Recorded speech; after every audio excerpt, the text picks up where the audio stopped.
the right call, Paige. Make the right call. Anyway, so yeah, hey everybody, happy Monday. We are -1 tonight as Ricky is country line dancing in Nashville, I believe, as I saw on Find My Friends. I don't know what she's doing. She's doing some work thing. You know what though? I have extra answers today. Smashville. Do you have extra answers? Cool, because I don't have any. I'm kind of wore out right now because box. I found a box on my shelf, and there it was labeled extra answers. It must have been from the move. Thank God, because I've been on hold today approximately 6.73 hours, and the music is of the last 7 hours. Yeah, like this is just for folks that are Disney fans. Get this: James is here, Jennifer's here. And when you're a travel agent, Pam can attest this, one of the first things you get from people who are not travel agents, but Disney fans, this is always the funniest thing. And I thought it was hilarious. Like my first 3 months of being a travel agent, people say, "Oh, you get to listen to the coolest hold music every day." If I have to walk right down the middle of Main Street, USA anymore today, I'm going to strangle somebody. Yeah, it becomes part of your dreams. That music becomes part of your dreams.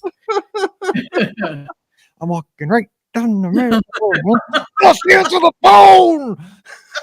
Beauty and the Bees was my least favorite back in the day. Thank God they took that song off. I know.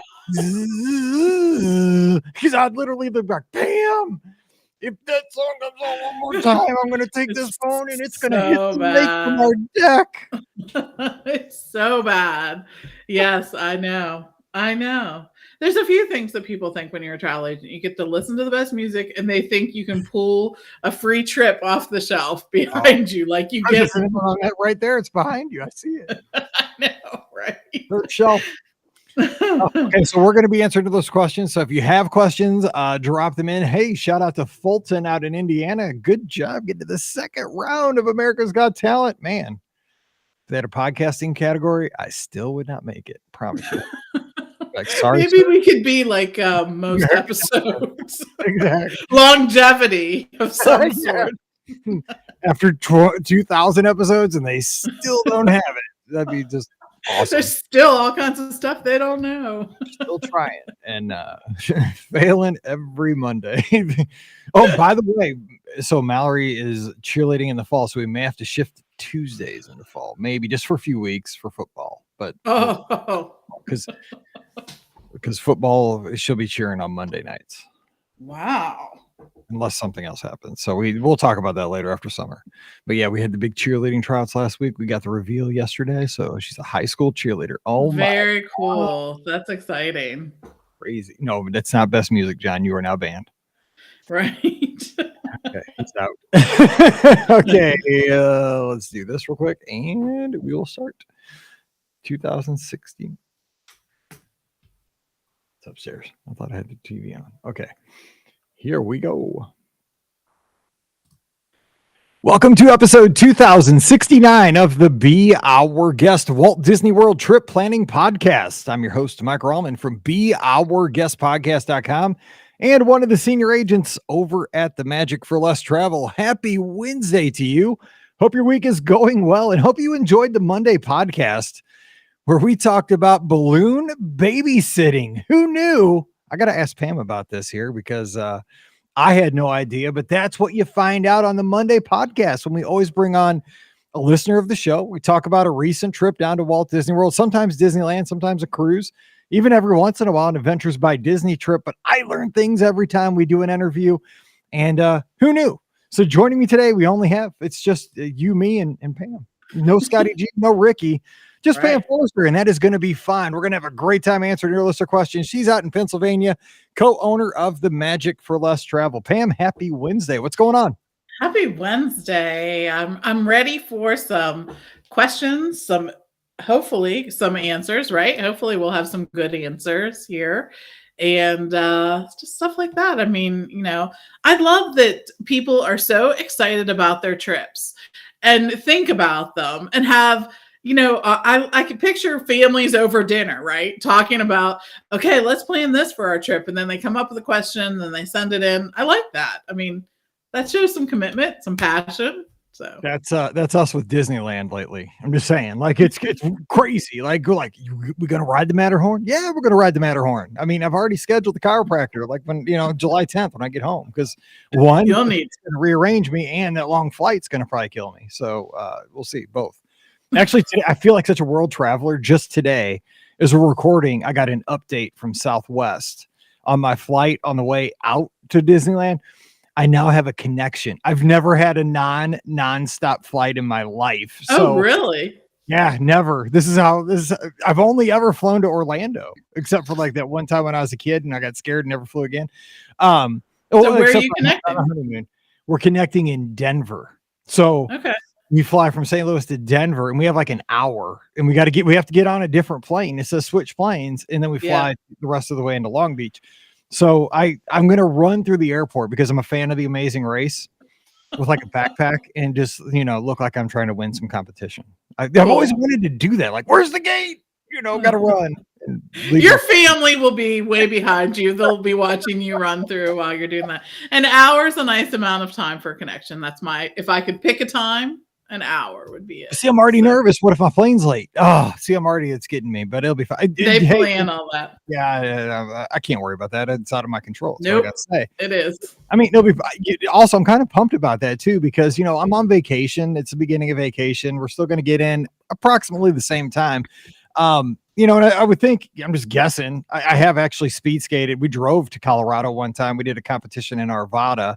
Got killed because of the elevation. The local skaters just laughed at us, and we skated like 2 laps on the track and couldn't breathe, and they just went right past us. But I would imagine that's a pretty picturesque place to come in and land and then take off again. So I'm pretty excited about that. Yeah, it is. Yeah, for sure. You'll get some bumpiness over the mountains, but it's just regular. Just regular. It's not even. It's not that bad usually. It's funny. I have said this before, but it's oftentimes like the pilots will come on and be like, we're going to experience a little turbulence, for the next whatever. And then you're like in it and you're like, we didn't really experience any turbulence. And then it's the other times where it's like takes you by surprise. But yeah, they'll warn you as you go over the Rockies there, but it usually isn't really anything that bad. So. Okay. So on that topic real quick, and then I promise we're going to get to the listener questions. I noticed this when I was flying home from Spring Surprise about a week and a half ago at this point. Okay. Speaking of when you get turbulence and they turbulence, I'm a very distinguished podcaster here. Turbulence. When they ding dong and the light comes on for your seatbelt. I don't know why they don't just leave that thing on all the time. I mean, like seriously, like you're not going anywhere. Yeah. Anyway, so they turn the light up, it comes back on, ding dong.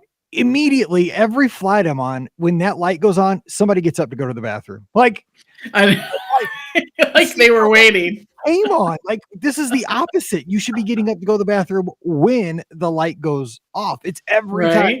And the other thing, somebody always gets up to go to the bathroom like right as we're descending into the airport. I'm like, you're not supposed to be doing that either. Like you guys but I did get burned one time. I thought this was like my first times I flew, and I drank like a couple margaritas on the way down because I was scared to fly. And then I had like a Coke Zero, and I had a couple like Cokes at the airport before I got there. Oh no. You got to be careful because like we didn't have a gate, and like, they wouldn't let you get out of your seat until you got to the gate, man. I thought I was going to die. So you do have to, you have to plan your restroom breaks on the plane strategically. You do. Yeah. People are making bad choices though. Like when the light comes on to put your seatbelt on, people are getting up to go. I'm like, you're going to be bouncing around in that bathroom. That's the last place I want to bounce. No. Anyway, just something to think about today as you're running or driving or hopefully not having breakfast. But we have a question. Let's get to running. Speaking of running, Brad has a question. He is out in Connecticut, one of our great listeners and a guest over at the Magic for Less Travel. Says, hey, BOGP crew, I have done some sleuthing online, but have yet to find any solid answers about a possible return of the Disney Resort Fun Runs. Have there been any updates? I love the Beignet Bash back in 2019 and would love to be able to do it again. Who doesn't want to run, then devour some beignets? With the Run Disney events back in full swing, I'm hoping the resort runs can return as well. Thanks again for all you do, Brad. So these things are not back, and here's the thing, Pam, I want to ask you about this. we have a lot back, but we are still missing some of these minor things, which I would expect will come back with time. And I would say sooner rather than later, I would hope. Yeah, I think that they know that people really enjoyed them. I think what is their driving force is, though, to get all these things back that the majority of the guests really, appreciated and liked.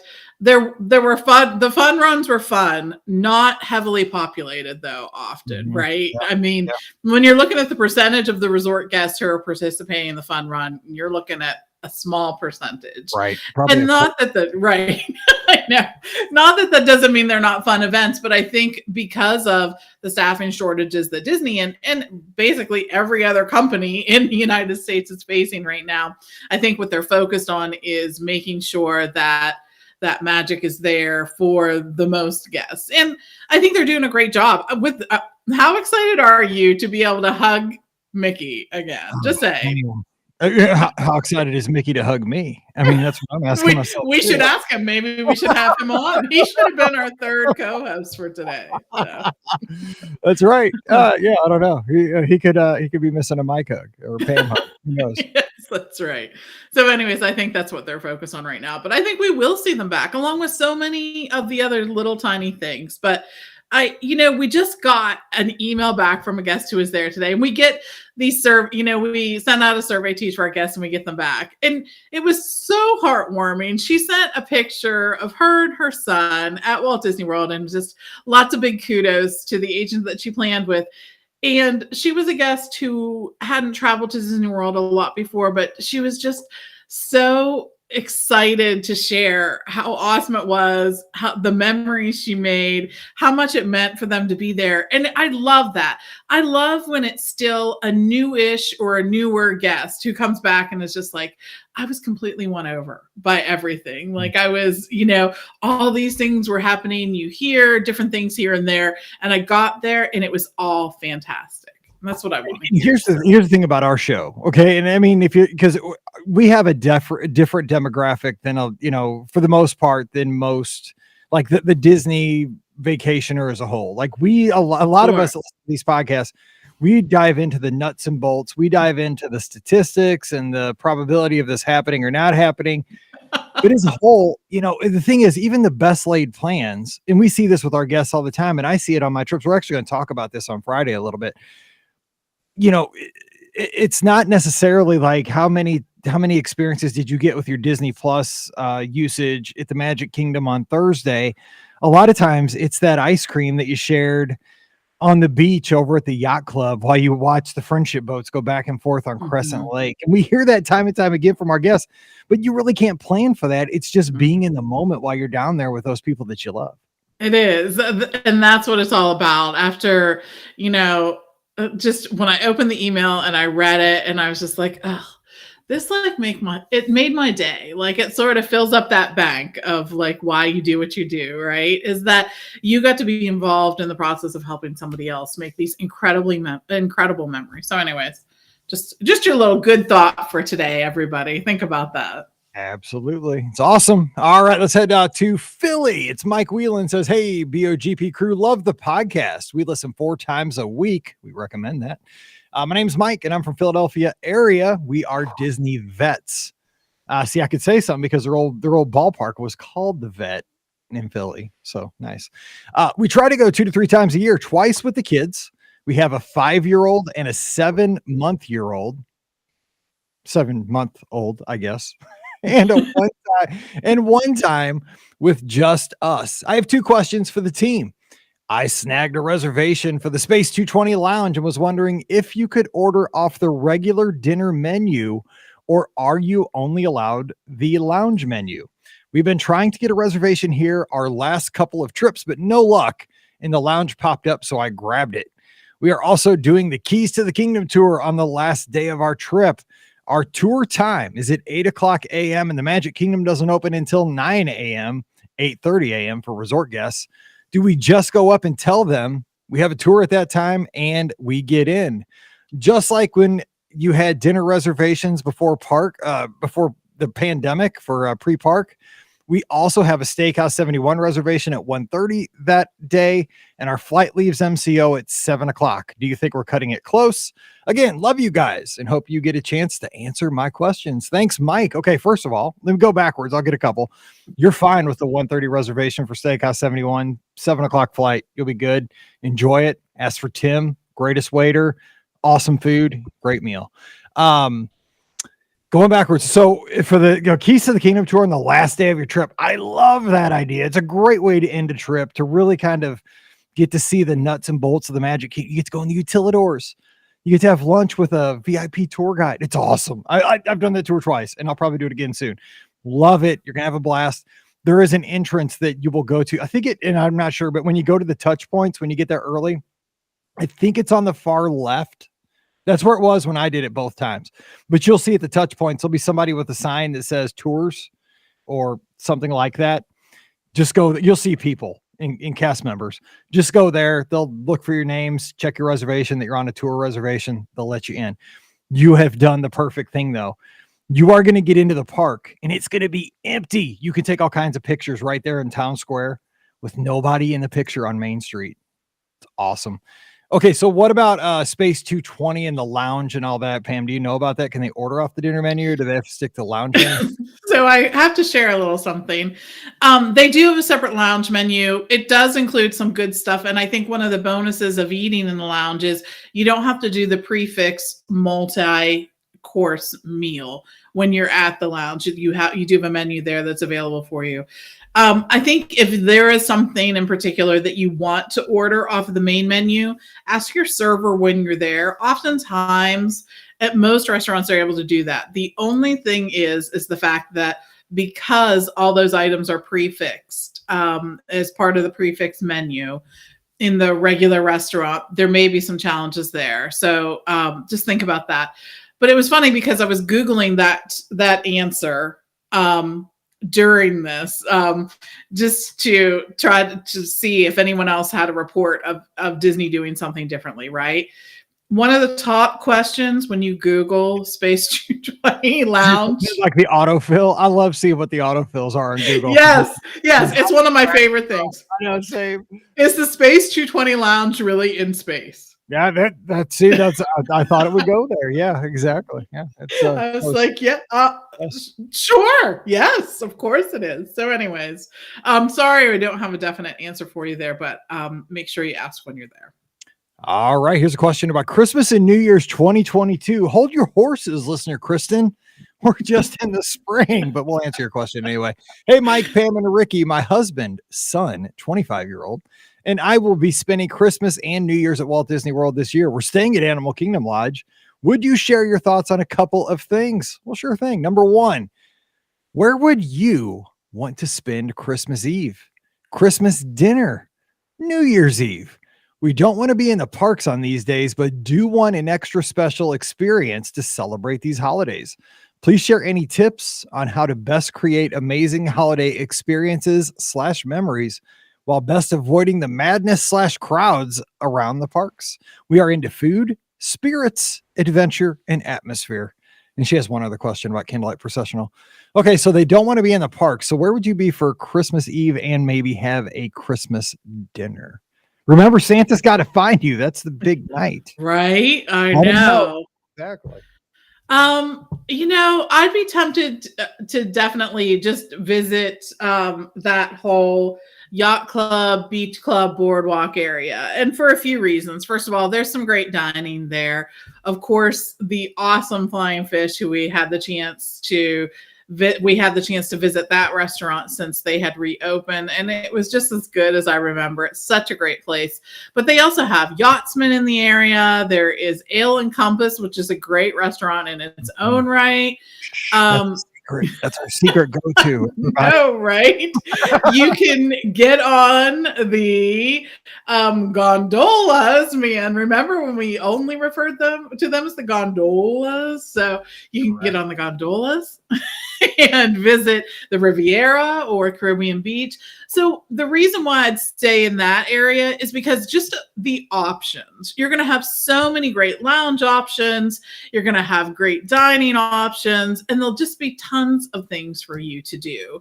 And then it definitely, I would head back to Animal Kingdom Lodge at some point and visit Victoria Falls, because it's just such a great location. And then you'll be home, right? There's nothing better than ending up, end of the night with a nightcap, right? Enjoying some fun and being at your resort. Boom. Here's the question, though, the $1 million question. Does Santa accept zebra domes instead of cookies and milk? Does zebra domes and a shot of beer or something? I mean, does that I work? think what happens is that there's a plate where the zebra domes used to be. Okay. And they, you know what I mean? Like, I don't know that I don't know if they make it to Santa. I'm just saying. Exactly. I don't know about that. Yeah, but that's how it used to work around our house too. No, I was just going to suggest the monorail loop, which is basically the same thing you said, maybe, but obviously have an ADR for someplace on the monorail. Yes. But the thing is, like, it doesn't have to be a traditional Christmas dinner, because it's going to be such an unusual away from home Christmas Eve. You could do something like a Kona Cafe at the Polynesian. You'll talk about, that Polynesian Christmas Eve that you had, or, you could go more traditional with like a Steakhouse 71 or a California Grill, or you could even take a boat over to Wilderness Lodge. It's a little bit more Christmassy because of the feel of the lodge itself. That'll be high demand. So I get that exactly at 60 days, Whispering Canyon or something like that. Or you might do Artist Point with the characters, but there's a lot of options, and that'd be a good way to kind of stay in the Magic Kingdom area. You can see the castle from a distance, but you'd see a lot of Christmas decorations over in the monorail loop. That's what I'd say. But yeah, both places avoid the chaos. But that'd be nice either way, but not as much. It'll be fun. Yeah, it'll totally be fun. Because we've been in the middle of it all everywhere. Number 2. Candlelight Processional. We've never been and hope to experience this while we're there. Please share tips on how to secure spots and how to attend in the most carefree way. Is there a party ticket we could purchase to guarantee a place to sit or stand without having to wait for hours? Thank you for your thoughts and your awesome podcasts, Kristen. Merry Christmas, Kristen, and Happy New Year 2023. Right. So what about the Candlelight Processional dining packages? Yes. Sounds right up her alley. I agree. And that is the way to be able to experience the Candlelight Processional with the least amount of stress and least queuing for that, because they do have seating reserved for the guests who do that. And what this basically means is you're going to have a lunch or a dinner at one of the Epcot restaurants, and then you're going to have access to a reserved seating area for the Candlelight Processional. And some of those will go very quickly depending on who the narrator is for that. So it'll be interesting to see who they get to come this year. But yeah, I would absolutely check out one of the Candlelight Processional dining packages and mix a great meal with good seating, and you'll have a great time. All right, good call. Next question is from Jordan. He says, "You got me. Mike, I typically listen to the show in my car on the way to work. I just started the April 1st episode when I pulled into the lot. I listened to the 3 announcements before heading inside. We're still trying to figure out what to do for transportation, so I was pumped when you guys announced the imminent return of Disney's Enchanted Express. I couldn't understand, however, why I didn't see anything when I Googled it at my desk. It wasn't until after work that I finished the episode. I fell for that one. Hook, line, and sinker. Yeah. Gotcha. Love it. I will say you redeemed yourself during your trip report with your Uber review. That's what we've planned on doing, but having a recent review and confirmed cost, assuming no surge pricing, of course, really set my mind at ease. So yeah, when I was down for Spring Surprise, it was $45 each way, within like $1 from Pop Century, from the airport to Pop, and from Pop back to the airport. Both times early morning. So not bad. Well, I'll give a negative. Okay. Because the last time we were there, it was $130. Oh, dude, see, now I went in like the Ford Escort, whatever the cheapest was. I don't know. So I'm just saying, we actually didn't end up taking it. While we were there. Like, were you like in a Hummer or something? Holy, $100? No. It was surge pricing. There wasn't anyone there to take us. Wow. Because I went at 5 in the morning one time, and I thought that'd be expensive.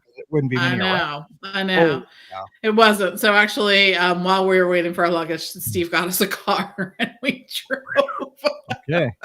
Well, that's good to know because it was 45. It was like 44.90 one time and like 45.10 or something. It was. I know it varies wildly, and I won't say that is normal and or typical, but it can happen. So just be cautious. I will say my cast member today, I was working on a reservation for a guest, and she did say Magical Express when she was recapping the reservation. She's like, remember, I was like, what'd you just say? She's like, oh my gosh, it was old habit. I'm like, you can't say that stuff. I was like, I have a podcast. That sets people off. Like, I know. You didn't hear that. I'm like, no, I heard you, but it's okay. It's our secret. She was like, so like apologetic. I'm like, no, I get it. You probably said it for 10 years. And yeah, that's right. I was like, wait, what? Magical Express. Yeah, so funny because she didn't actually finish like express. She's like magical. I was like, what did you just say? Because she meant to say park. Like she was getting ready to talk about the parking fees.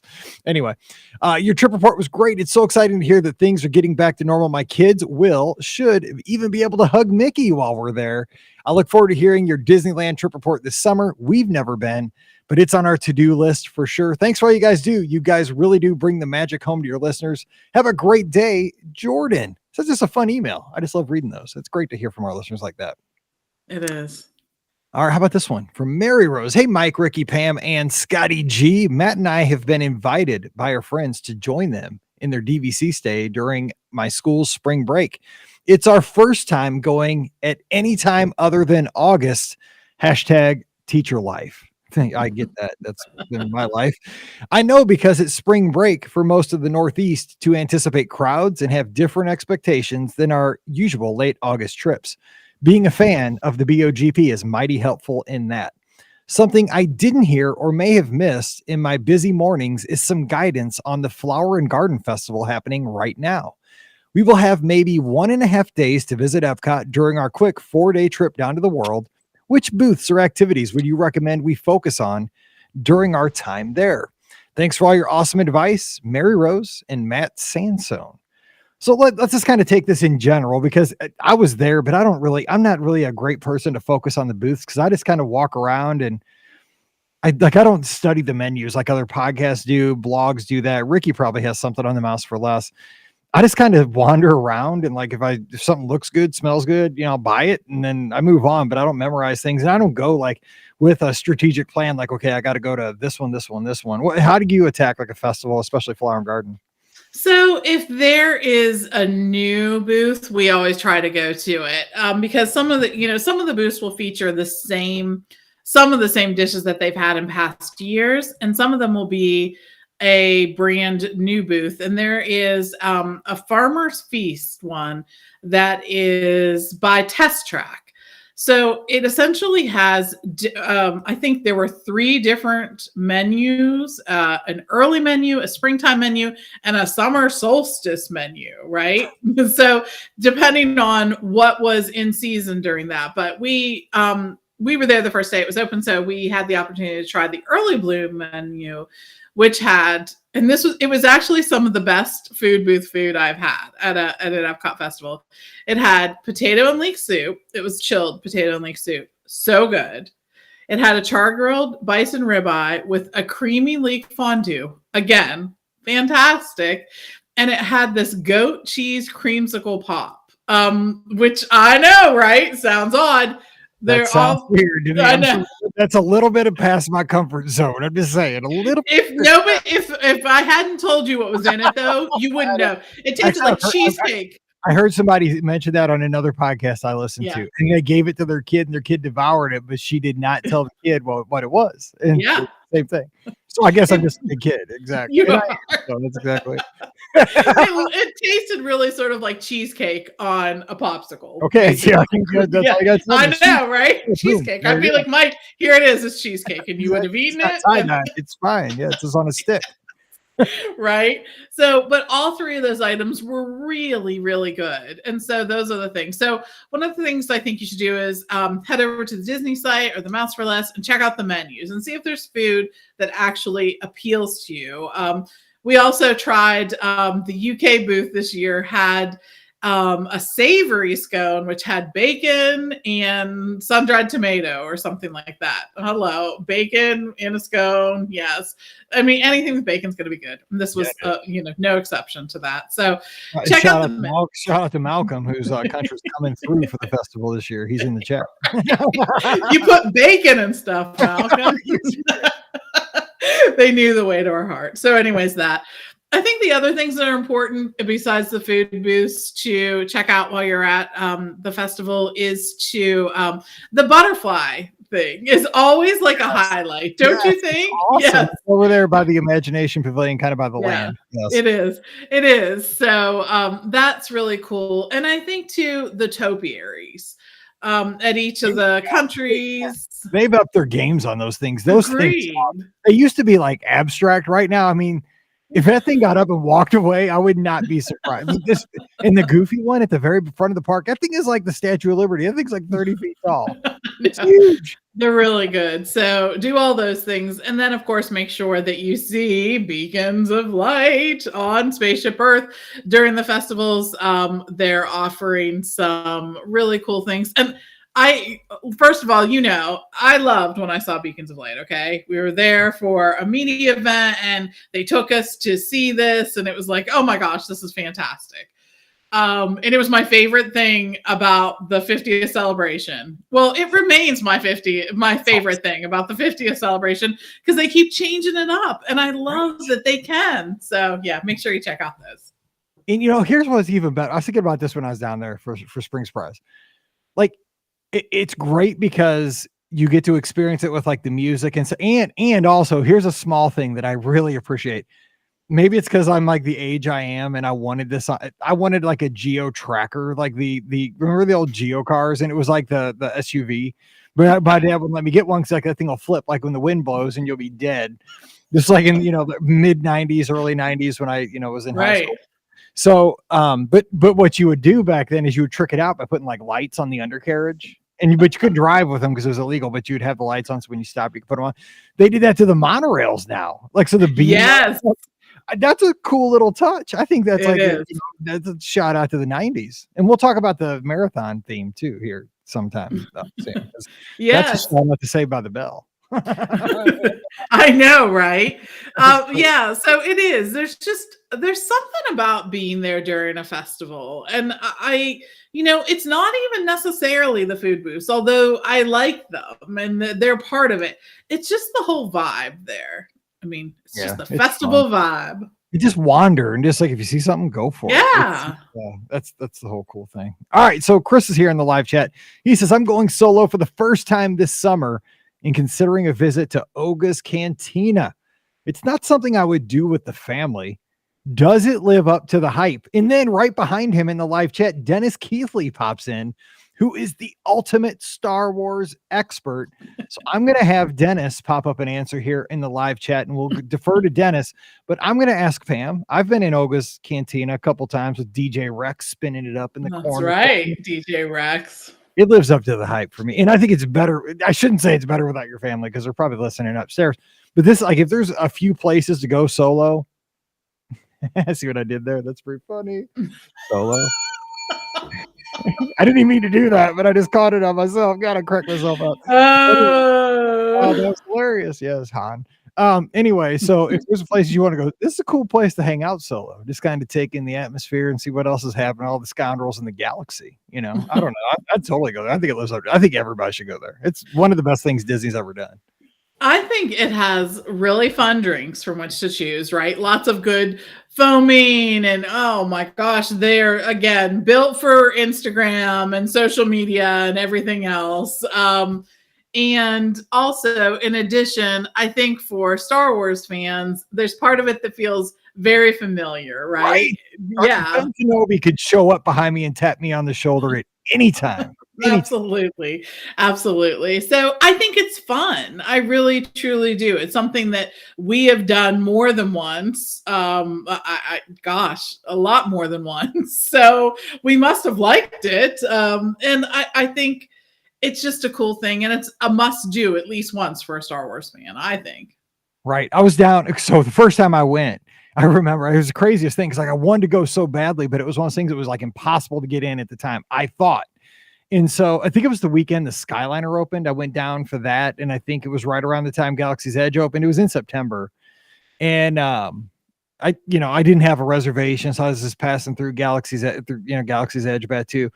And there was a cast member outside Batu, and it was like 9:45 in the morning. And I was just kind of peeking it out, it's kind of check. I think I was taking pictures of the outside. And like, do you want to come in? I was like, yeah, I mean, can I? I don't have a reservation. Like, oh yeah, there's spots for you right now. I'm like, right now? And so I'm ordering like a tequila drink at like 9:50 in the morning, like on a Tuesday. I'm like, well, I guess, if you're on another planet, it's okay. I mean, but it's not really right. But I mean, I'm on vacation. So yeah, I got this, bounty hunter or something. I can't remember, the fuzzy tauntaun or something.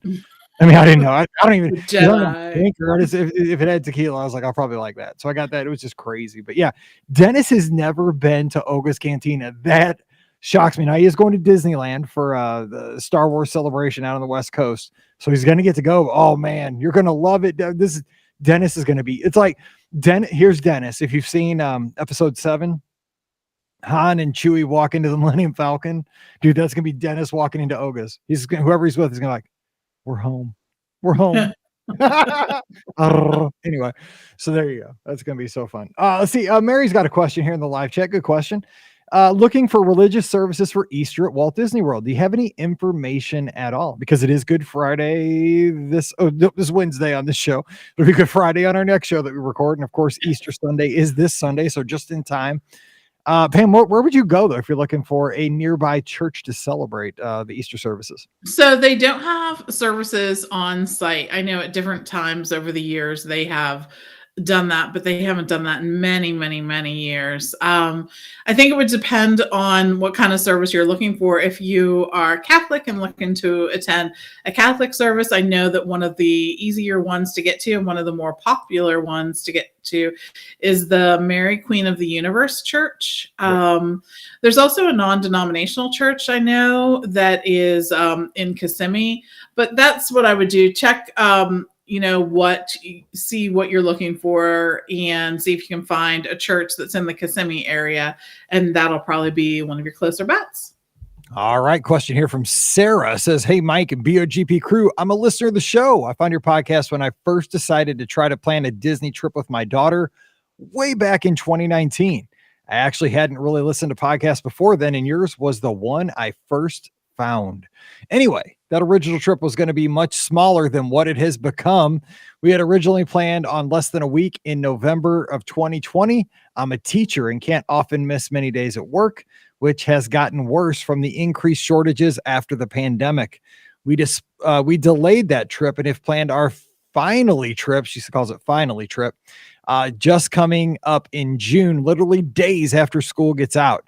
As a result, I have increased the trip a little and splurged on a couple of nights at the end at Yacht Club, mostly to swim at Stormalong Bay. Good call. You need it after a full year. After this year in the classroom, you need to sit on that lazy river, sit there, just do nothing. Don't even think about grading papers. Don't think about that kid that would not sit in their seat or keep their mask on or whatever you had to do all year. Just chill on the lazy river. Anyway, so we will move from the French Quarter, where we had a package with 7-day tickets. We had only planned park days. 5 days at French Quarter. So we still had some ticket time at Yacht Club. Our last ticket day at Yacht is on Wednesday, and on a Wednesday, which is deluxe resort evening hours at the Magic Kingdom. Will we be able to participate in those since we will be at Yacht Club that day and night, or not, because we were originally at French Quarter? Thanks for your help in figuring this out. I've looked all over, and this is the one thing I haven't been able to figure out on my own. As an aside, I've often considered switching professions, especially lately. And she talks about, I get it, going into other things with teaching. Yeah, so I get that. She says, love listening to the show. It's a staple of my mornings while I get ready for work. I hope you have a great weekend. Sarah's out in Colorado, where I'll be touching down for an hour. That's funny. I'll be in your state there for about 90 minutes, I think. So how's that work with it? So they're checking into Yacht Club. As long as you're checked in that day, you do have access to the deluxe evening cool hours, I call them. You do, because you get when you do a split stay like that, you actually have a day where you sort of get the amenities at both resorts, right? And especially if they're different categories of resorts, so you will be able to attend the evening hours that night as long as your tickets are valid that day. So you'll be good. And I'm so happy for you because here's the best thing about, again, hashtag teacher life. Shout out to all the teachers because you're going to make it. I know this is like the grind right now because it's going to be state testing here shortly. Right now, you're just in survival mode. You can make it, but it's going to be rough. I mean, it's like you talked about the pilot coming on, the ding dong, and the seatbelt. Everybody better put their seatbelts on until the end of the year right now because it's going to be a bumpy ride. But you're going to get there, and you're going to have Yacht Club and French Quarter waiting at the end. You're going to have a blast. It's going to be awesome. So hang in. I love our teachers. They're going to make it. And everybody, first responders, everybody. But I'm giving shout outs to the teachers today because it's rough. I hear it every day. Trust me. In this house, I hear all the adventures. And you do too. So we have teachers under the house. Okay. Yeah, exactly. We know. Okay. And they also hear about hold times and stuff like that. Yes, that's what they hear from us. Shut up. I don't care how long you run hold. My kids would not stay in their seats, and we had indoor recess for 5 days this week. Anyway, okay. Let's just sit in silence and eat our Texas Roadhouse, and we'll be happy. Anyway, okay. Last question of the day. Now, here's somebody I think we both know, and I don't know how to pronounce her name. She's from Pittsburgh. She's on the Disney Moms panel, or that's the old name. What's it called now? The Plan Disney panel. Plan Disney, yes, Plan Disney. Right. And I shared a seat with her on the flight home from Orlando to St. Louis because she had to connect from St. Louis to Pittsburgh with her and a friend, both on the Plan Disney panel. We talked Disney the entire way home. It was a great. Oh my gosh, that's funny. Her name's Ian, I think, Eean. And if I'm mispronouncing it, I feel terrible because we talked for a whole flight, but I never asked how do you pronounce your name? So anyway, from Ian in Pittsburgh, she has a question about 2023 marathon weekend. Hey, Mike and BOGP crew, I may be crazy. No, that's me. But I'm seriously considering signing up for the Walt Disney World Marathon. The farthest distance I've ever done is 13.1 at the Princess Half 5 times. I've already booked my room at Grand Destino. Here are my questions. Number 1, how stressful is the registration process? I've gotten into Princess every time I've tried. Please give tips. Number 2, what is the intensity of the runners and the weekend like?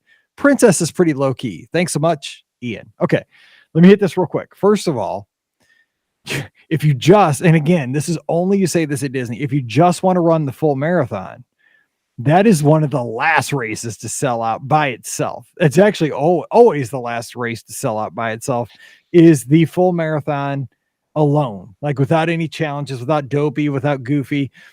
You probably won't. And again, knocking on wood, because who knows, but this is always the easiest one to sign up. You should not have, I'm trying to knock on wood without waking up the dog. You shouldn't have any issues signing up as long as you do it that day, when it comes out, 10 a.m., 9 a.m. Don't take my time, go to the rundisney.com site and look. But you shouldn't have any issues as long as you get on it. What's the intensity of the runners for that weekend? So this is the weekend where you'll have the most serious runners of the 4 weekends, but you also have people that are running dressed up like Sebastian in a lobster costume, or somebody with 8,000 balloons like the Up House. I mean, it's a Disney race. The super serious fast people are going to be up in S1 in the front wave, and they're going to be gone before you even know they're gone. And then you're going to be out in the party corrals in 3 or 4 and having a good time. It's no different. It's the best weekend in my opinion. I've done them all. And I do enjoy Princess, but man, marathon weekend has an energy like no other weekend. You've done 5 half marathons. It's your time, Ian. I'm going to see you on Sunday at the marathon. We're going to do this, and you're going to get that awesome medal, and you're going to be a marathoner for the rest of your life. There you go. Fun. I don't know. So, you've been to all these weekends, Pam. So what advice would you give her? I say give it a shot. Why not? I think so too. I think that, you see so many different folks out there doing this, that she already has that base there, right? These are the races where people who have never run, that far have done, right? And I think that the being at Disney World gives them added incentive, and that is just part of the whole process. So I think that if you're ever going to do it, give it a shot there. And she's from Pittsburgh, right? Pittsburgh people are just tough. I mean, and we need to be in better weather in January. So that's true, there's another reason right there. Would you rather run 26.2 miles in Florida the second weekend of January, or be at home and endure a 10-degree below zero wind chill while you're scraping the ice off your car? There right. You go. Problem solved. For sure. Totally. Okay, so that is it for today's show, because we are just about out of time. But if you have questions, send those to Mike at beourguestpodcast.com. You can also join us next Monday around 5:45 Eastern. We go live and take your questions here in the Facebook or YouTube feeds.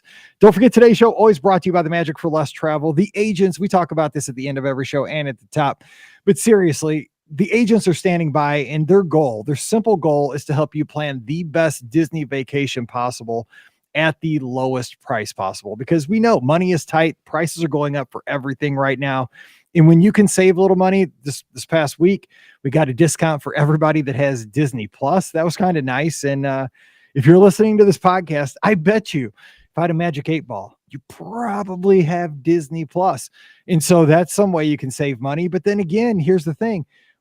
If you're going for, later in the year where the Disney Plus, discount doesn't apply to your dates, we're standing by. And if you book your trip now, we'll be looking for that discount win. And if it comes out, we'll, try to match that all up and apply that to your discount to always save you the most amount possible. But on top of that, here's what I tell my guests is that most importantly, I want you, when you get there, to have the best time ever with those you're traveling with. But before, I want you to have fun too. Before you get on the airplane, before you leave for the airport, I want you to be excited. We do that by sending you emails to get you excited for the trip. Hey, this is what you're going to, when you get here, if you want to get this is kind of, you might think this is kind of dumb, but it does get people excited. So groceries, do you want to get groceries delivered to your hotel room? Here are some options. You want to use Instacart? Here's the link. Here's the pluses and minuses for Instacart. What about Amazon Prime?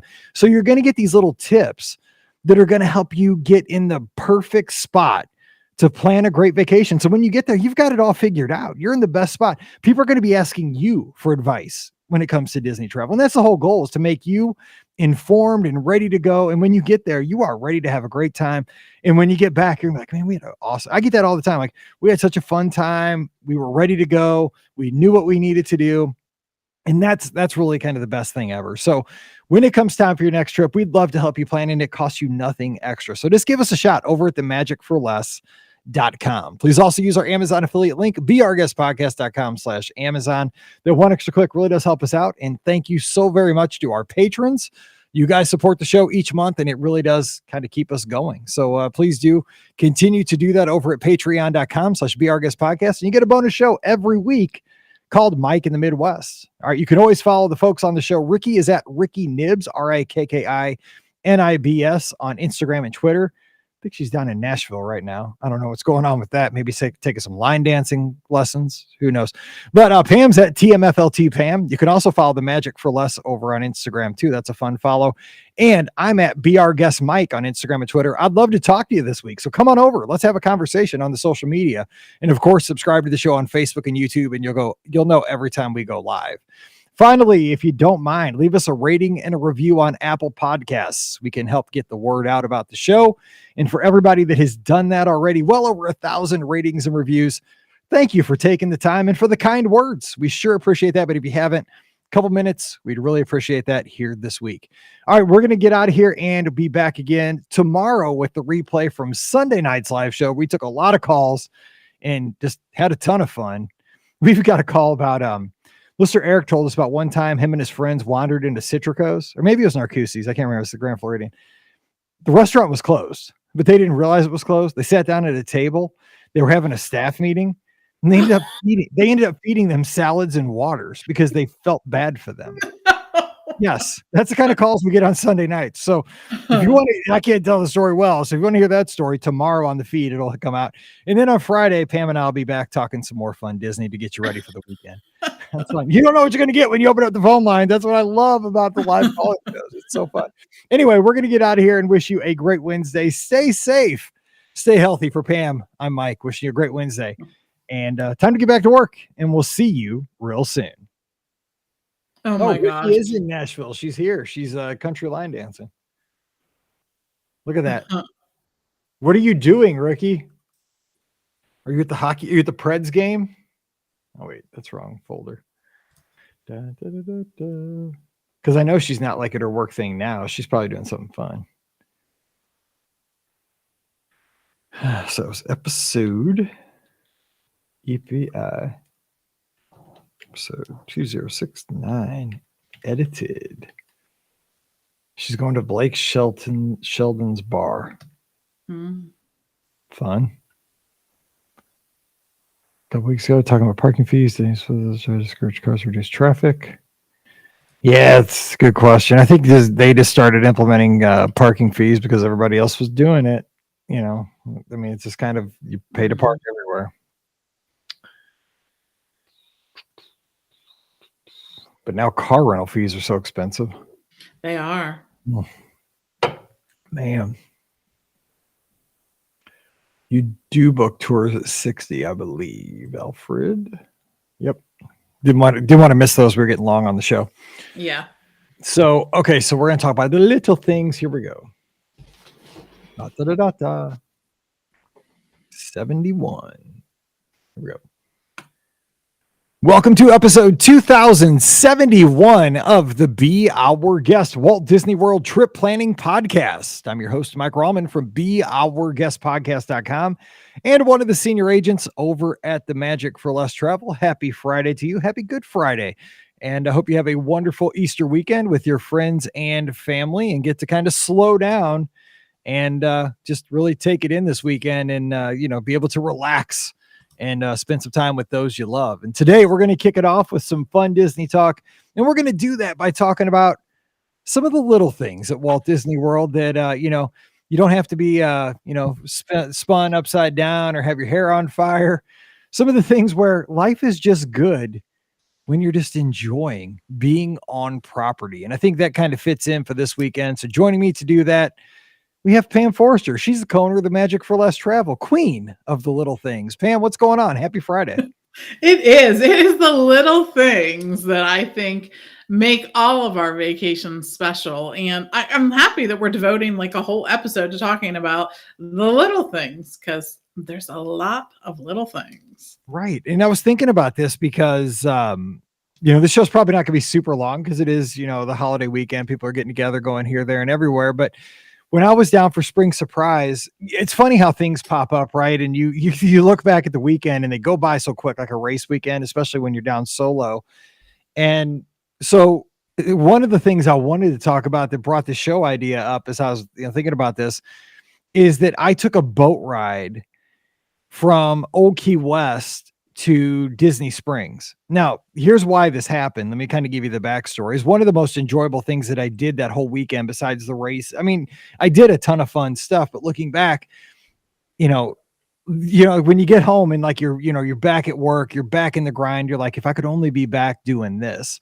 That's like one of the things I wish I was back doing, is sitting on the boat, the wind going by, looking at tree houses on the left, Saratoga Springs, the golf course passing by you, then the reveal of Disney Springs.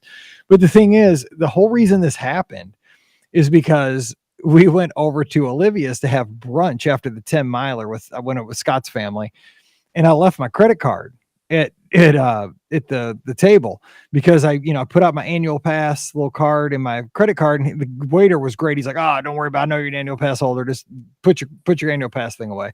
So I put my annual pass thing back in my wallet, but I left my credit card and ended up leaving it behind.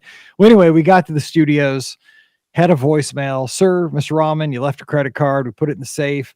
So what I had to do was I had to go back by Old Key West, and I went back there by myself because Scott went back to Saratoga where he was staying. And I was staying at Pop. So I got my credit card, later after we did our day at the studios after lunch. And so I was there, and I was, when you're solo, like the world's your oyster. And so I was thinking, well, what do I want to do now? I have my credit card, and I can't take a bus directly to Pop Century. So how do I want to solve this problem? I could Uber, I could do that and be back to Pop quick, but I'm not in a hurry. Like I don't have I'm down here just on vacation for the weekend. I've run my races. And so I asked the guy, because last time I was at Old Key West, the boats were not running from Old Key West to Disney Springs yet. That was one of the little things that had not returned yet. So I asked him, I said, are the boats running to Disney Springs yet? And he's like, oh, yes, sir, they are, every 30 minutes. I was like, yes, rock on. Because I figured what I'll do, I'm not a big shopper, but I was like, I have time. I'll just take the boat, because I love riding boats. I'll take the boat from Old Key West, Disney Springs. I'll get off at the marketplace, just leisurely walk from the marketplace, over towards the bus, area at Disney Springs, take it in and take a bus back to Pop. And that's what I did. But as I was riding the boat on the Sassagoula River, and I did live stream on Instagram, but it was just one of those things, like I needed to get off my feet. I wanted to just sit. And I mean, what better way than to be on a pontoon boat on a Sunday afternoon? It was a beautiful day in the spring in Florida, the breeze going by, a great boat captain kind of talking about the tree houses and so forth. I mean, today, kind of the theme of today's show, most of us don't go to Walt Disney World to ride the boats on the Sassagoula River. Some of us do. But most people don't. We go for the rides, the shows, the hotels. But when I was thinking back, when work got busy a couple days after being home, I was like, God, if I could just be back on the Sassagoula on that boat. And I think we overlook those things sometimes. That's one of the little things that I really enjoy is those pontoon boats, whether it's from French Quarter, Riverside, Old Key West, Saratoga. It's just, it's Disney, it's hard to replicate, but it's something I love. And when it was gone, I missed, and I'm so glad it's back. Yeah, I agree. I love the boats too. I think that boat transportation is always good transportation, right? You're on the water. There's always a breeze. And it just, I think, is a great time to sort of think about where you're going or what you're doing, or not think about anything at all. So I agree with you. Boat transportation is absolutely one of my favorite transportations, and something like I love staying at a resort that has some kind of boat transportation. Totally. And I think that it's awesome. And just about every one of the deluxe resorts does have the boat transportation to one place or another. So I love that, and we frequent that often. For sure. And the boat captains, they just seem like they're, and not that folks that are, bus drivers are very friendly, but I think that the buses are so, busy, like they're just super busy, where the boat captains, especially like on the Sassagoula, sometimes the friendship boats, they're just, especially like if you're taking a boat like over to Fort Wilderness, they just seem so laid back, like they're just like chilling. They just want to tell stories and get you on the boat, and all right, here we go. I love that feeling. I mean, maybe it's because I don't ever ride boats unless I'm at Walt Disney World. So it's just yeah, that's true. Yeah. It's very Disney for me. Okay. What about you? Like, let's talk some other little things at Walt Disney World about just make it fun being on property. So honestly, and I know I've shared this before, but as soon as I walk into my resort lobby, I like exhale, right? Because like the day of travel is crazy and frenzied, and there's probably a million things going on, but I get there and I always am just like, okay. And then I sort of inhale, because the Disney resorts smell good, right? The lobbies smell good. And I know I've been in lots of different resorts where there is a smell and it smells really good and something about that. But there's something that just feels like very homey to me about the Disney sense. Like it doesn't smell like my house, but it smells really good and it's comfortable. And I love that about the Disney resorts. Like there are some places where I'll be and I'll smell something. I'll be like, that smells like the yacht club, or that smells like the beach club, or I mean, that's crazy. But I think it's just a bigger representation of Disney's sort of attention to detail, right? That this is one of the things. They sort of engage all your senses. And I definitely believe, especially on vacation, you should be engaging all of your senses, right? It's just, but they do it and they pay attention to it. It isn't just that it was clean and it smells like cleaner. That's not the smell. It's intentional. Yeah, exactly. It's not like, oh, that smells nice and Lysol-y, so I know. That's right. You pledged recently. Yes, no, it's not that. pledge does smell good. I do like a little pledge, but I like Right. chocolate better. Yeah. No.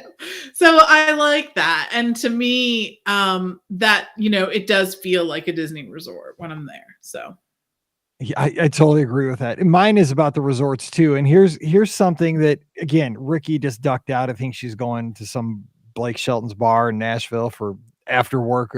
That's why she's not here today. She's down there for training or up there in her case.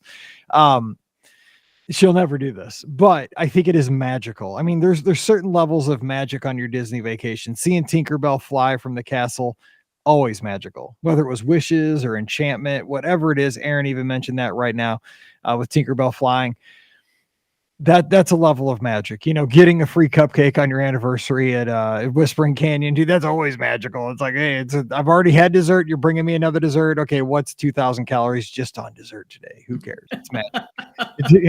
Calories don't count. Guess what? They still do, but they don't on vacation. But here's another thing that I think is truly magical, and I believe this is that if you can, and I say this about cruises, and I think this is even more important for cruises, you have to one day of your vacation get up before sunrise. Okay, leave all the Genie Plus 7 a.m. jokes out. I don't need those in my inbox today. Okay, easy. You get up before sunrise. I mean, even the value resorts to take a walk with like a cup of coffee, or, in my case, I like to run, and that's just my thing. I get up before sunrise because it's not so hot and I do my runs. But I mean, the value resorts, Pop Century going around Hourglass Lake over to Art of Animation, it's sunrise. You might think a value resort with like, some people say it's like gaudy decorations with all the bright colors and, the Jungle Book characters, what have you, the big, Play-Doh models and stuff. I'm telling you what, maybe it's the Disney fan in me, but it almost chokes me up. It is beautiful before everybody else gets up and it's all full of energy, like at 9:00 and everybody's trying to rush here and there. Half the people are rushing to the Skyliner, half the people are rushing to the buses. Everybody's trying to get breakfast. It gets crazy. And I love the energy. It's just a different time of day. But when you catch like a wilderness lodge early in the morning or walk around the Polynesian before everybody's up, or the Grand, or whatever, French Quarter, especially Riverside, those two resorts are awesome before everybody gets up. If you just grab a cup of coffee, you don't have to be exercising, and just take in the morning, take in like 30 minutes where the air is crisp. There's still dew. And here's another thing I've always said about Walt Disney World, and maybe you'll get this, maybe you won't, but this one I do want to hear from you on social media. Disney grass is it's like a hybrid between AstroTurf and real grass. It's a little bit more durable than like the grass we have here in Missouri, but it's not fake, but it almost looks fake. But you get that dew on the grass, and it just feels like a little crisp in the morning. And like you literally see the resort come to life. And if you're out there, I love that. That's one of the little things that I treasure every trip. And it is worth getting up. Now I get it. If you're staying out late, you're out till 2 a.m, you're not going to do it that next day. But if you can swing it on a 4 or 5 night trip where one night you do get in a little bit earlier, you can get up early.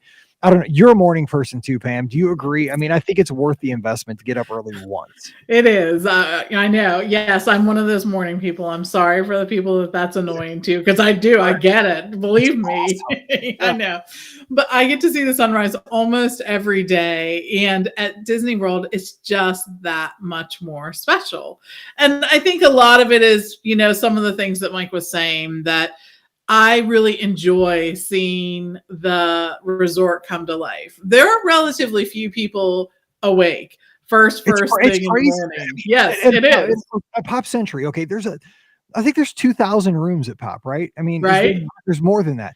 There's a ton of people. And if you get up like before sunrise, you will not see anybody. And if you want to take pictures too, it's awesome. But it's unbelievable how empty that place will be, like between 5 and 7, and then all bets are off after that. But it's crazy. All the resorts, nobody's up. No, it's true. It is really true. And oftentimes will be, I love seeing the resort just come alive. It starts and you you don't hear anyone, you don't see anyone. Then you see some random cast members, right, at different times, doing different things at the resort. And then you start seeing like the moms or the dads are like still in pajamas, going to get coffee for the rest of the family and bring it back, right? Or whatever. Yes, you see them. They should get a gold star. You should carry around gold stars in your pocket and be like, yes, mom, yes, dad, yes, uncle, I'm starring you because you're the one that got up early while all those other suckers are back in the room under the cover. You're the coffee runner. And then a little later, you see the breakfast runners, and it's usually dads who are like, oh my gosh, I'm going to get breakfast because my wife is not getting ready yet or whatever, right? So I will say too, you're bringing up a lot of good points. So earlier in the morning, I would say the ratio of people in matching Disney outfits is higher because they're like, got to get in there frantic, right? They're committed. That's our listeners because we're in that group, right? They know, man. Okay, you got to be in line for that Skyliner 7:30. Right? 7:38 will not work. That does not work. 7:30 people. Everybody in the shirt. Today's the Tuesday shirt. It's blue ringer tee with Mickey. Everybody, we're on the same page. We're having fun. I love the intensity. It's true. Yeah, you're right. Though you're right. There are just different groups of people that sort of float through the resort as it sort of wakes up. And then around 12:30 or so, you have Ricky and Brian. Yeah, right. Exactly. Like, you're not even getting breakfast, man. We're on to lunch. Right. They're like, I sleep through breakfast every day. My breakfast is a burger. Yes, exactly. So, I mean, it's just really interesting. And if you happen to be in one of the resorts where you can have like your own balcony and sit out there and do it, watch the whole resort, come alive, then that's even better. I think it's just a really cool experience. And I love it too. So I agree. I mean, you are never, the thing is, we are preaching to the choir. The morning people are like, exactly. And the people who are not morning people are like, ain't gonna happen. Right, not gonna see it. I don't care how magical it is. So is sleep. Like, you should just fly to your butt. I'm not getting up before 9 o'clock. Right. I hear you. I know. Yeah, I know. It takes all kinds. Especially on Good Friday, but I apologize. Okay, so what's another small thing? So it's funny that you mentioned this because oftentimes if Steve and I are in a room where like we have our own like balcony, I read out there in the morning because I love to read, and in my normal everyday life I get relatively little time to do so. So I always have books loaded on my Kindle to take with me when I go on vacation, every vacation, even a Disney vacation. And I always set aside a little bit of time each day to read. It makes me happy. It makes me relax, stuff like that. So anyways, you can get up, you can read, you can sort of multitask, right? So multitask and watch the resort come alive. So. That's right. Hey, shout out to Mercury Waxing, who's tuned in on YouTube right now. It says, I hate mornings, but I always manage to wake up for them at Walt Disney World. Yes, it's true. It is true. Very true. It can be. And Aaron, who's always in our live chat, we appreciate that, says watching the animals wake up, not just at Animal Kingdom, is a morning pleasure. Yes. Okay. And it is entertaining watching the kids because they're just like some kids. Oh, teenage. Yeah. Like, okay. Not even teenagers, preteens. Yes. Not their favorite time. It's like, don't even get within 20 feet of them. I mean, talk about a caged animal. You could lose a limb. You don't even know them. I know you could lose a limb. So don't until lunch. Okay. So one of the things I want to bring up again, back to the resorts, people say, why should I stay on site? These are the reasons why. Because I'm telling you what, I'll be down at the Holiday Inn Express in Disney Springs in a couple of weeks for the summit. It's not the same. Like, it's a hotel. It's got a nice pool. It's going to be fine. It just doesn't have the same vibe coming up. But we'll talk about that when I get home. So, and I will be at Coronado Springs after that. Yeah, it has all these things. That's why I'm there. Okay, so, but another thing that I really appreciate about the on-site resorts, and this is one of the things that my girls loved and continue to love, is the like activities staff and the activities that go on at the resorts. Now, this could be something as simple as the pool games, and Disney does. Now, because I'm old enough and we've been around long enough that we were kind of remember as they rolled out these kind of like mobile DJ carts at the main, like the feature pools. And, Yeah. they would do the Macarena, and they would, hula hoop contests, and, follow the leader, and they'd have, trivia games. But that is awesome. Like, the kids get into that. And as somebody who doesn't do this all the time, I saw these things happening over Spring Surprise when I was at Pop Century, and the kids were having a blast. Like, they were. And the thing is too, we talk about how social certain aspects of a Disney trip are, riding the Skyliner, very social for adults. This is a great opportunity. And I remember, like, the pools for Paige when she was like 9, 10, 8, 7, like, she would meet a kid in the pool from, like New York City or, Colorado or Washington State. And they would, like, quickly within 10 minutes, like, become best friends, like, for the vacation. Like, hey, we're going to dinner at Epcot tonight, but are you going to be back at the pool tomorrow? Yeah, we're going to be back. Okay, let's meet back here at 2:00. And we would, like, change our schedules so that she could meet back with this kid she just met from the other side of the country. But it was like the greatest thing. And I think these, like, little games around the pool kind of lend, maybe not for lifelong friendships, but these kids get to meet each other, talk, hang out, play games together. I think that's very special. I like that. Yeah, it is. And I think Disney sort of facilitates that, right? When you used to wait in line all the time for parades, there was always sort of talking amongst yourself, and we're letting the little kids, come up front here, sit with our kids. They're there. Da, da, da, da. So I love that too. I think it really does. And the pool activities, I think, are very, it's part of the Disney experience, because they have those, whether you're staying at a value resort or you're staying at a deluxe resort, they're going to have some kind of evening activity that's available to the guests who are staying there. And I think that's something that's really part of the whole Disney resort package. And another thing that I think is part of the Disney resort package is those movie nights, which are sort of along the same things. But there is something about movies under the stars. Now, 9 times out of 10, this is a movie I've seen no less than 5 times. Right. I mean, every kid there probably has Disney Plus because their parents have taken them to Walt Disney. Exactly. Right. Here's what it is. It's a mini drive-in with no cars. Absolutely. And I think it is a way to see movies en masse, right? With a bunch of other people. You are there, you're sitting in the grass or sitting in chairs by the sand, depending on what resort you're staying at. You have the opportunity to do things like roast marshmallows and make s'mores leading up to it, right? And not everyone has the chance to do that. I know that that's not always something that, people have easy access to. Now, at my house, even with we, in the short time where we were living in the townhouse where our house was being built and we didn't have a fire pit, we were over the grill doing s'mores. Right, when you were living the college dorm life. Like yes, we were. We called it our DVC resort in Cranberry Township. But yes.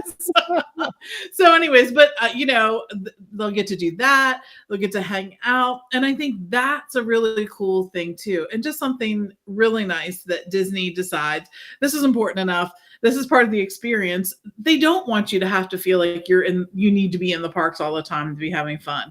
They make these opportunities of things to do and experience outside of the resorts. And it's about the memories. It truly is. So one other thing I want to mention kind of on the entertainment staff is that, especially at the more deluxe resorts, is that they will offer things like arts and crafts, like they'll have like ceramics that you can pay. Now this is for an additional cost, but it's not, considering what your vacation costs, like $5, $10. You can do tie-dye t-shirts sometimes. I mean, there's all kinds. They do tie-dye t-shirts at Pop Century. And I mean, I saw kids, they give you gloves. Yeah. Apparently this kid's gloves were not, I don't know, put the gloves on his feet or what. Cause the kid was like, he was tie-dyed. I can't imagine what the shirt looked like. Cause he was like walking by me and I'm like, kids, stay away. Cause you probably have stuff everywhere.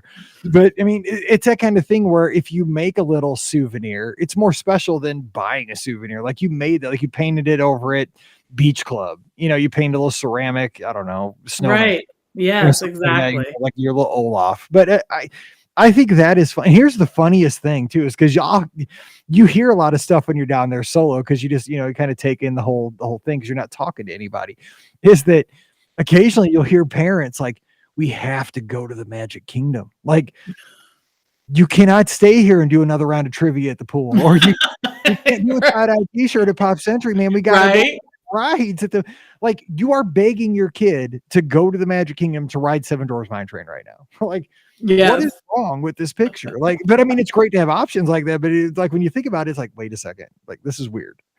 It is, right? Forced fun. Kids, stop having fun so we can go have fun somewhere else. I know. Like, okay, for real, we are going to the we're gonna have fun tonight. That's how it's gonna work. So yeah. But I love kind of the entertainment stuff. So, okay, so what else are you thinking about? Like, little things around it. And by the way, Mercury Waxing, that is Eric, who we just talked about, I think, before he hopped in with us. He's the one who his buddies crashed in, and you heard about it on yesterday's live show from Sunday night, where they crashed Narcoossee's and got a free salad. So there you go. Okay, go ahead. Too funny, Eric. So I think one of the things that I always find interesting when I'm at a Disney destination is the attention to detail that they put in their shopping experience. Now, I'm going to say this on a few different levels. First of all, I think that it would be really interesting to be a buyer for Disney, right? Because they are sort of creating something that fits in with their Disney brand, but that they have to offer something that sort of appeals to so many different groups. And they have those things, right? Do you do this? Well, guess what? Disney has a version of that, like down to they have their own versions of the candy bars that you eat right at home. It's not a Reese's peanut butter cup at Disney. It's a like Minnie's peanut butter cup or whatever. Right. I mean, just stuff like that. They put their own spin. Right? Because it's Disney. Right? They put their own spin on everything. And I love that. But the other thing I really appreciate is that they put attention to detail in their stores. Like there's a story behind some of these stores. Like if you're at Riverside, that shopping experience is not just a souvenir shop. There are audio animatronics in the shop, my friends. Stuff's moving. Yeah, stuff's moving. It's not because you were in the River Roost too long having a couple drinks with Yeehaw Bob. The stuff is actually moving. Yeah. It is. And it's an experience. It feels different than a store at your own hometown. If you are at the Contemporary, of course, they're going to have their own shopping experience right there on the Grand Concourse. You have, one of the shopping experiences that feels very contemporary, right? And there's another one where there's that big Mickey head that you walk through, and you can hear the monorail coming and going above your heads. So that's a Disney experience. If you've been to the Polynesian, you're going to find some tiki gods there. You're going to find some of the Hawaiian shortbread cookies that you typically only get there. You're going to find some, I know, right? Chocolate covered macadamia nuts. They're going to be playing music from Lilo and Stitch and music that is Hawaiian inspired. It is an experience that fits in with wherever you are. I mean, it's not just at the resorts, it's at the park too. But I love that they carry it through at the resorts too. That's the Disney experience. So you mentioned kind of the shopping and how the unique shopping, especially, it doesn't matter, moderate value. Everything Pop has a great store. Like, it does. A store. It's a fun store. One of the souvenirs I didn't pull the trigger on, but I am going to when I go down in a couple of weeks. Hopefully it's still there. And I think, again, being a buyer, being the person who like creates the stuff we buy, and they have to, I'd love to sit down with these people that have to come up with the ideas, because they nailed it with this one, and it was $11 and I'm going to buy it. I should have bought it, but I didn't, because I bought a t-shirt, and I always try to buy only one thing when I'm solo, because I'm already down for a race weekend by myself. Like, I feel grateful. I don't want to come home with like 5, singular, things for myself and nothing for everybody else. But so do you remember these things? I guarantee you do. I guess they had them at Walt Disney World, but the place I got them was Six Flags, because I didn't go to Walt Disney World as a kid. You got a picture. You got these on the way out of Six Flags. I know what you're talking about. It was a keychain, but it was a little like kind of cylinder, but it wasn't a cylinder. It was like a little rectangular prism that got large. You'd hold it up. Yes. They have those now. I know. Oh, so cool. This 50th inspired merchandise is so awesome. Like, literally, I bought this is on the day of the 50th. I bought a trivet for my mom, a kitchen trivet that had like the ceramic thing with a Mickey in it. And then it had like a metal surround, right? So it wasn't just a trivet. Of course, you hung it up in your kitchen because it was decor as well, right? And it's in orange and yellow and red, like all the kitchens were, right? During that time. So yeah, I remember, us having that as a kid, and I love this 50th inspired merchandise. Like, not only is some of it retro, but then the rest of it is all shiny and blue and pretty cool too. So, right. So let me ask you this. So have you ever taken a day just to like your goal was to shop? Because I've never done that myself. I'm not a big shopper, but I do love going in the stores. Like if I'm at Kona, I'll make sure while I'm there, I'm going in all the Polynesian stores. But have you ever like gone with friends and said, you know what, let's Pretty Woman it today, and let's go to all the stores and just that's all we're doing today? You ever done that? I don't know. Like, we've definitely had days at Disney Springs where we go into a bunch of, the different stores. Like, that's our goal for the day. But in that, we're probably going to have a meal or a drink there sometimes too. So it's not probably our you can't shop on an empty stomach. I mean, no. And then you get thirsty too. Exactly. There's a whole thing. I mean, shopping, run a marathon, same thing. Yes, it is. So I don't know that I have, to tell you the truth, done that. But like you, there's so many good shopping opportunities at Disney World that if you're at a resort having dinner, well, then you absolutely should go into the whole, shopping thing too. Totally. I would say hello to Cheryl, who's watching. I don't know where she is right now, but she's usually tuned in over in Switzerland. One of our Be Our Guest podcast listeners. Get to see her at all the race weekends, and it was awesome seeing her over Spring Surprise. And she's tuned in live because of where she is. The time change worked out. So hello to Cheryl. Okay, so one of the other little things that I love is, and again, this is one of the things I experienced over Spring Surprise being down solo. And again, it's a little thing. But I really like this night. I don't know whether I was just feeling it. It was my last night. I think you start to kind of appreciate things better your last night before you have to go home. So it was my last night. I was at Epcot. Scott was eating at Space 220 with his family. I was just, I was cruising solo. I'd mobile ordered some fish and chips over in the UK. And I just sat on the curb and it was a beautiful night. Just took it all in. Drowned my fish in malt vinegar. Nobody told me it was too much. Too much tartar sauce. Who cared? I drowned it in that too. And I just loved just being in World Showcase, watching the world go by. There was some music playing, background loop playing in the background. I watched people go in and out of the pub, and it was kind of fun just being solo and seeing, just kind of listening to people. Like, what were they talking about? The accents. I could tell like this person's probably from like Philadelphia by their accent, what they were talking about, their sports teams. It's kind of fun to just take an hour, especially I think World Showcase lends this even better than anywhere else on property. Just to take an hour, enjoy just a counter service meal that you like. It doesn't have to be fancy, just a counter service snack. It could be a pretzel in Germany, could be, the counter service in Japan, whatever you like, a beignet in France. Just sit down and just enjoy the beauty of where you are. Enjoy that you're eating outside in April. I couldn't do that at home yet. And just enjoy all the environment. Just listen. Like, I was cracking up at what people were talking about. And I just love that it felt so worldly, to me. That was one of the best nights. And I really took it in for, a good hour and then just went on with my day. But it's a little thing, that fish and chips brought me a lot of joy, not because it was just the fish and chips.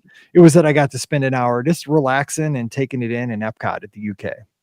Yeah, I love that. I mean, I think that that's part of it, right?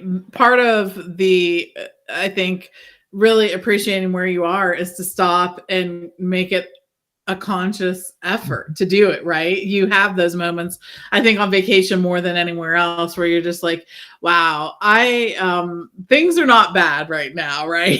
Things are pretty awesome. Pretty good life. Because when I'm at home, I'm always working hard for my guests. So I always make sure I'm checking my email like every 2 to 3 hours. I'll take a little break. I'll have dinner. Then I check my email. Like tonight, I'll record the podcast. I'll grab some Taco Bell. Then I'm right back at it before I go to bed. And on those days, shout out again to Ben, who was covering for my guests. I didn't have, for that day, I could just sit there and, I didn't have to I didn't have to type anything on a computer. I could sit there and just let the world go by, which is, you have to appreciate those days when you get them. And there's no better place than Walt Disney World. No, that's true. That's awesome. Yeah, great. So what about a couple other things, and we'll get everybody out of here for the weekend. So these are just off the cuff, like trying to think. There are so many things I appreciate when I'm there. I have to say that the cast member interactions, no matter where you are, whether you're at the resort, whether you're dining, whether you're shopping, there are so many great interactions that I have throughout the course of our vacation that I always walk away sort of like with faith restored in humanity, right? Truly, no matter what job they are doing at Walt Disney World or Disneyland or on Disney Cruise, right? No matter what it is, it's no job is too small and no job is too big, really and truly. I've had some of the best conversations with some of the folks who are in the janitorial services, right? Cleaning up, keeping it all clean for us, or housekeeping, but just that they'll stop and take the time. And Disney does recognize this because they know that these people do have interaction with all the guests that are there for the day, but just talking to, like, literally they come out of their way to come and talk and have an interaction. It isn't me that's initiating that interaction. They'll come up and be like, how's your day going? Did you do this? Did you really enjoy? And I'm like, this is awesome. Or they'll tell you some little tidbit or something.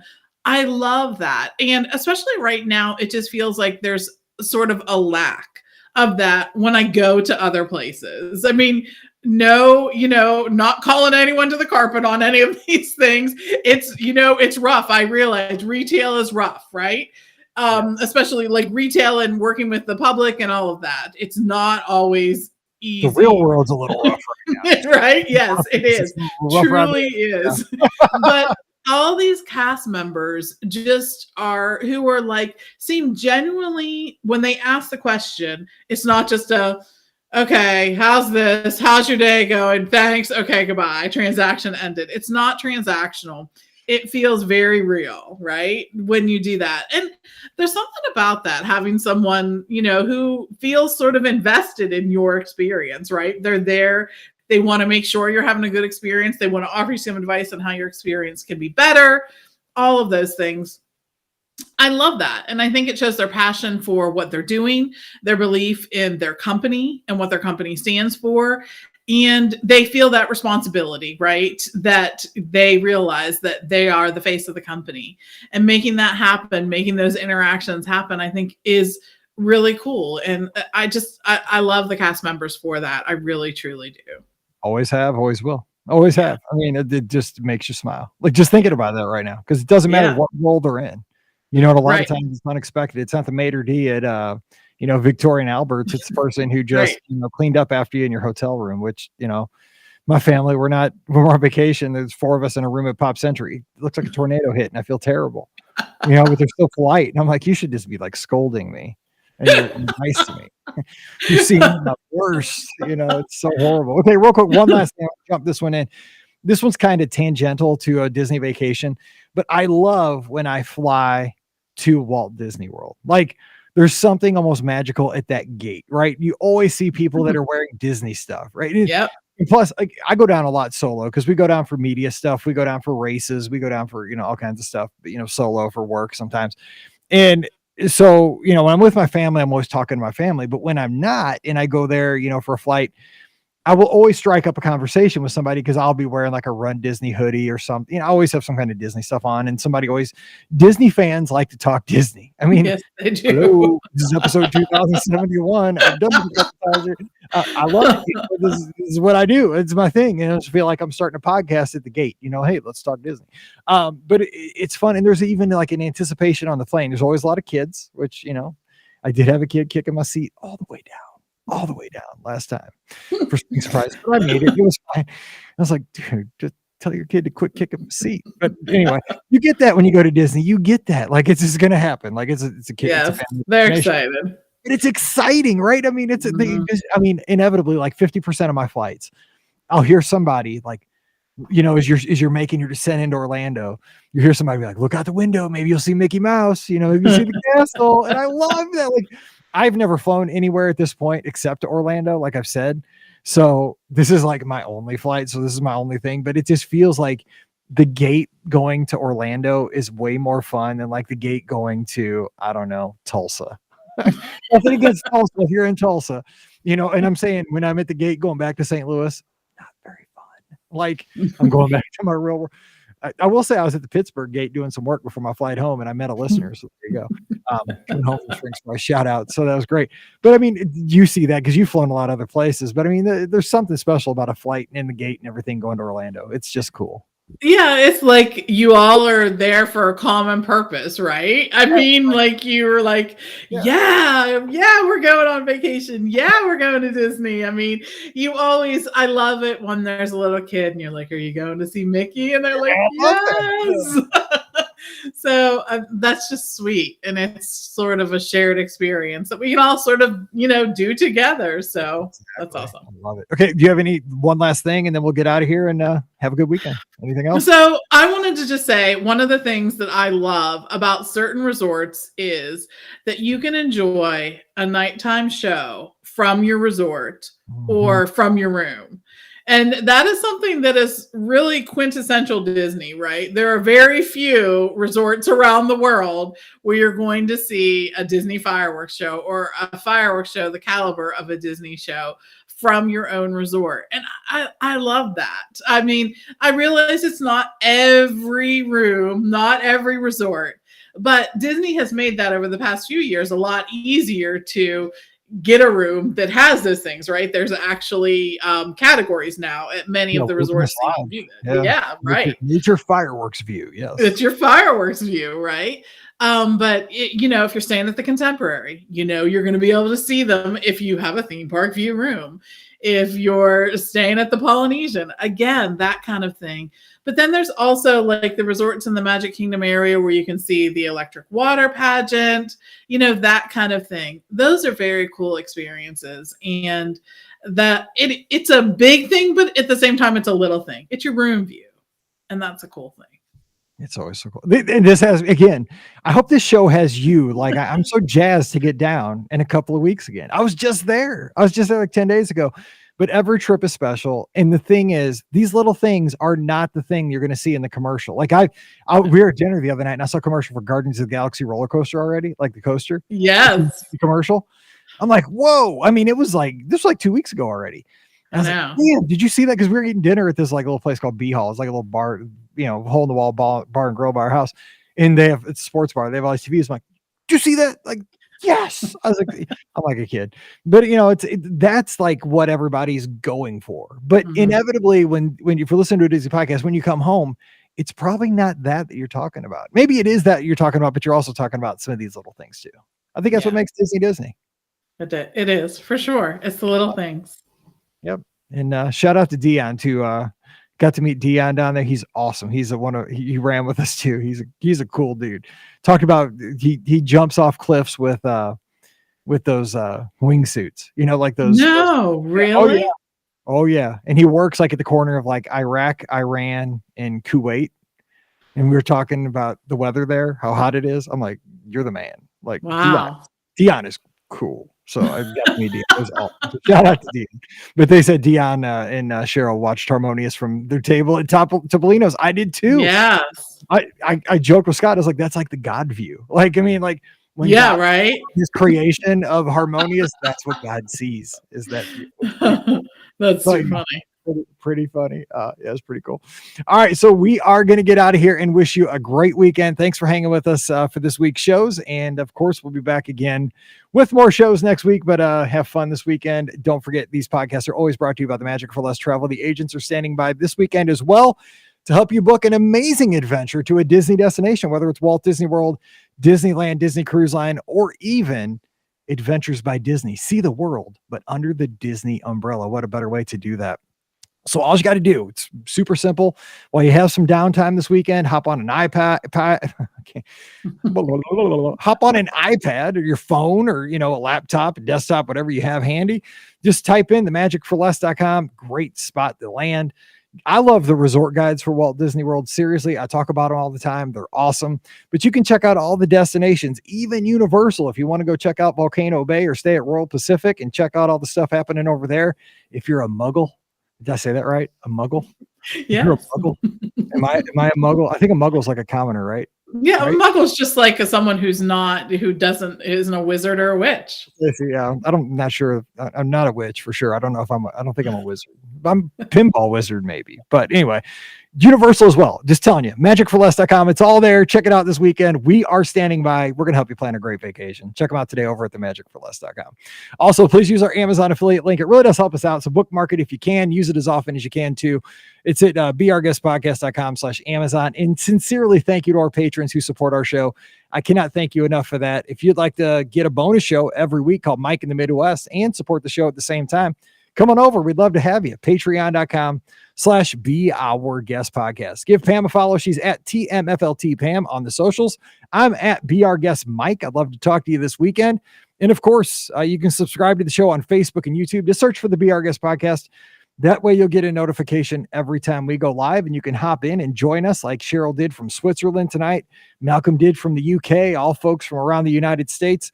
We have fun talking Disney live as we record the shows, and we'd love to have you next Monday as we record.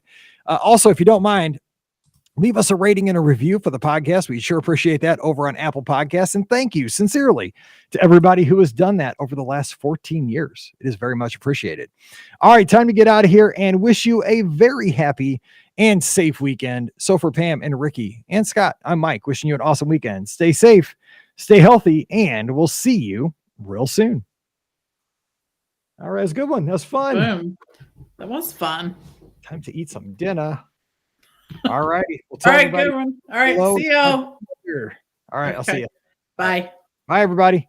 Bye.